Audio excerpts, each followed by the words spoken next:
ఆస్ట్రేలియాతో రెండో T20 సిరీస్కు Bharat ready అయింది. రెండు జట్లు బలంగానే ఉన్నాయి. దీంతో హోరాహోరీ తప్పదనే అంచనాలున్నాయి. అయితే తొలి మ్యాచ్ వర్షార్పణం కావడంతో అభిమానులు డిసప్పాయింట్ అయ్యారు. రెండో మ్యాచ్కు కూడా వానగండ ఉందని వెదర్ రిపోర్ట్స్ చెబుతున్నాయి. ఒకవేళ రెండో మ్యాచ్ కూడా రద్దయితే 3 మ్యాచ్ల సిరీస్ ఆడినట్టే అవుతుంది.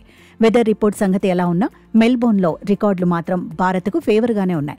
ఈ వేదికలో టీమిండియా ఇప్పటివరకు 6 టీ20 మ్యాచుల్లో బరిలో దిగింది.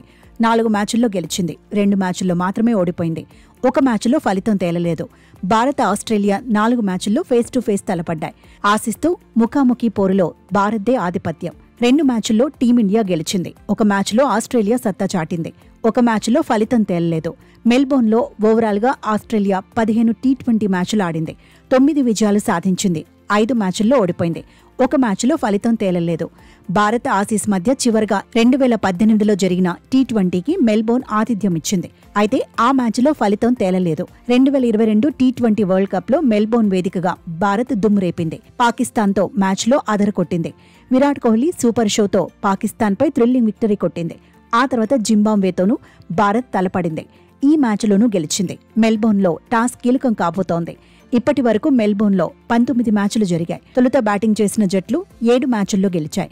చేజింగ్ జట్లు 11 మ్యాచుల్లో సత్తా చాటాయి. ఒక మ్యాచ్లో ఫలితం తేలలేదు. 3 ఫార్మాట్లలో కలిసి మెల్బోర్న్లో భారత్ ఆసీస్ 14 మ్యాచుల్లో తలపడ్డాయి. ఆస్ట్రేలియాకు 7-4 లీడ్ ఉంది. మెల్బోర్న్లో టాప్ స్కోరర్గా ఆసీస్ మాజీ ఆటగాడు ఆరోన్ ఫించ్ ఉన్నాడు.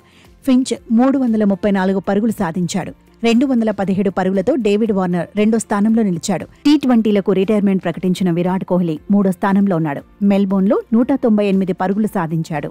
Aussies star player Glenn Maxwell 146 పరుగులు చేశాడు. మెల్బోర్న్లో ఎక్కువ పరుగులు సాధించిన ఆటగాళ్ల జాబితాలో 4వ స్థానంలో ఉన్నాడు. మెల్బోర్న్లో అత్యధికంగా ఆస్ట్రేలియా బౌలర్ రిచర్డ్సన్ 9 వికెట్లు తీశాడు. ఈ వేదికలో హార్దిక్ పాండ్యా కూడా సత్తా చాటాడు. 6 వికెట్లు తీశాడు.